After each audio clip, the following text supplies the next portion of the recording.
Bonjour, nous réalisons aujourd'hui cette vidéo pour illustrer d'une manière concrète et pratique l'utilisation de la CPAP de Boussignac dans la prise en charge des patients en détresse respiratoire aiguë atteints de la COVID-19.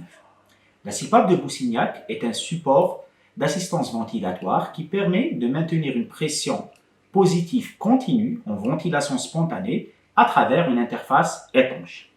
Ceci permet d'améliorer la ventilation chez le patient, mais aussi d'améliorer l'oxygénation et les échanges alvéolo-capillaires. Tout cela sans avoir recours ni à une source d'électricité, ni à un ventilateur artificiel. Ce qui donne à cette technique un intérêt particulier dans la prise en charge des patients atteints de cette maladie. Le kit de CPAP de Boussignac est constitué des éléments suivants. Tout d'abord, les interfaces, les masques de VNI qui doivent être de différentes tailles. La taille small, medium, large. Il faut noter que les masques avec fuite intentionnelle sont à proscrire à cause du risque d'aérosolisation et de contamination du personnel. Le deuxième élément est la valve de Boussignac.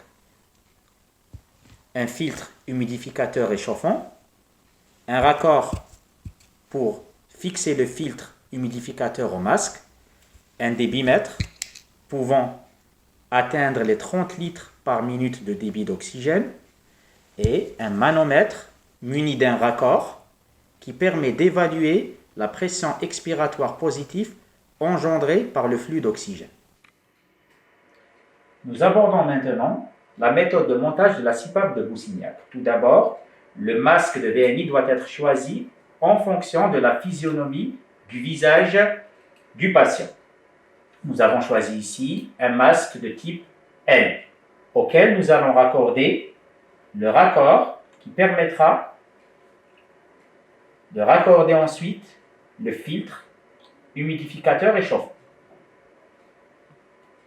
auquel nous raccorderons par la suite la valve de Boussignac. Nous allons ajouter ensuite le manomètre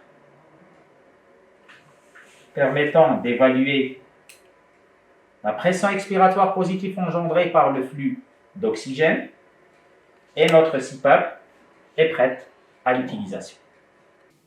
Avant de commencer notre technique de CPAP chez le patient atteint de COVID-19, nous devons d'abord nous assurer d'être équipés de tous les matériaux de protection recommandés par les différentes sociétés savantes, à savoir une visière, un masque FFP2, un calot, une surblouse imperméable, une paire de gants propres et des chaussures. Nous devons aussi s'assurer qu'en l'absence d'une pression négative au niveau de la chambre, on devra s'assurer qu'au moins il y a une fenêtre ouverte pour éviter au maximum le risque de contamination du personnel. Chez un patient en position demi-assise chez qui nous avons déjà expliqué d'une manière simple la technique, nous allons procéder maintenant à la mise en place de la CPAP de Boussignac.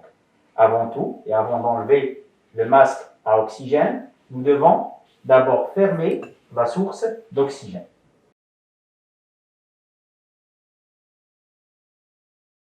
Nous allons ensuite placer le masque de VNI muni de son harnais chez le patient.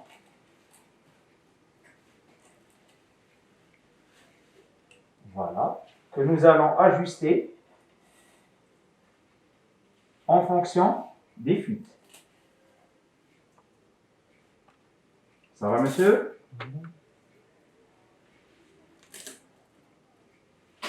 Nous ouvrons ensuite la source d'oxygène. Nous nous assurons encore une fois de la bonne étanchéité du masque en s'assurant qu'il n'y a pas de fuite et nous contrôlons grâce au manomètre le degré et la valeur de la PEP qu'on cherche qui est généralement entre 8 et 10 cm d'eau. Une fois mise en place, la CPAP de Boussignac peut être maintenue de 4 à 6 heures, voire plus si la situation du patient le nécessite. Une fois qu'on pose l'indication d'arrêter la CPAP de Boussignac, la même procédure doit être respectée pour enlever le masque de VNI et replacer le masque à oxygène.